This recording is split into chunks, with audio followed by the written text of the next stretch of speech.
Stability is a key question. But what do we mean by stability? You could make an argument to say actually dictatorships tend to be quite stable.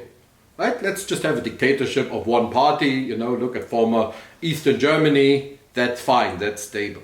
Of course, coalition governments can be unstable. Of course, including the voices of smaller groups can create instability, or at least it can create, let's say, difficult decision making, because you have so many veto players, you have so many voices you need to listen to.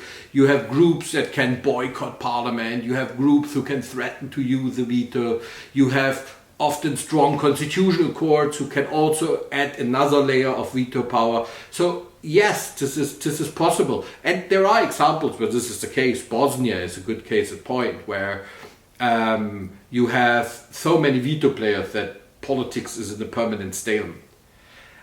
However, I would still argue that what we have in Bosnia are too many veto players.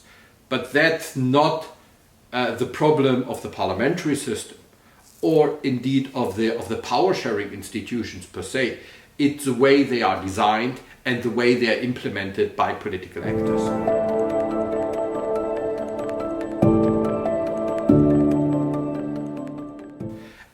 Parliamentary systems that are based on inclusions, that are based on consensual decision-making, need to basically fulfill three key tasks. The first thing is they are there for inclusion, so they need to include smaller groups. Often authoritarian regimes that existed before oppressed minority groups. So you are now saying, as part of our democracy, we want to include minority groups, even if it means decisions will take a bit longer and everything will be a bit slower.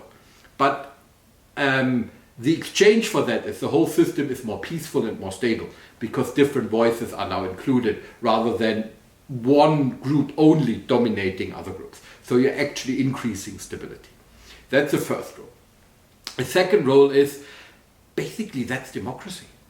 Democracy is a battle of ideas, and sometimes this battle of ideas and different people, peaceful battle of ideas, and this peaceful discussion of different ideas means you have to listen to minorities, you have to listen to, is this legal, can I do this, is it in line with the constitution, you have to listen to territorial unit within a federal system. This is democracy. It increases usually the quality of decisions, so it actually increases good governance. The more people feed into a decision, the better it is.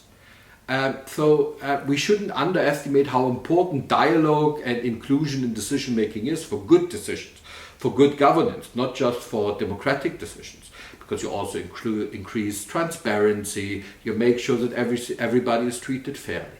The third point where the stability argument comes in is that when you look at authoritarian regimes around the world, with the exception of a handful of them, they don't seem to be doing particularly well in taking decisions. So there's often this idea that we need one strong leader or one strong party and they will take decisions.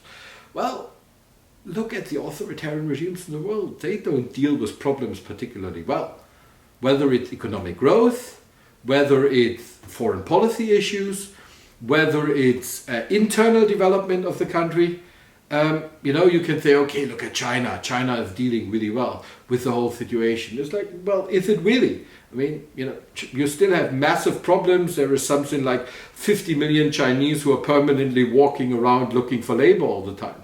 There's still over 100 million Chinese who don't have access to clean drinking water. I mean, it's a massive country with lots of people, but authoritarian structures don't necessarily lead to good decisions. They lead to quick decisions, yes, but quick does not always mean good. And we shouldn't shy away from taking democracy seriously and giving democracy time and coalition governments time to find agreement and to make sure they reach good decisions, because that's what increases the quality of life of everyone.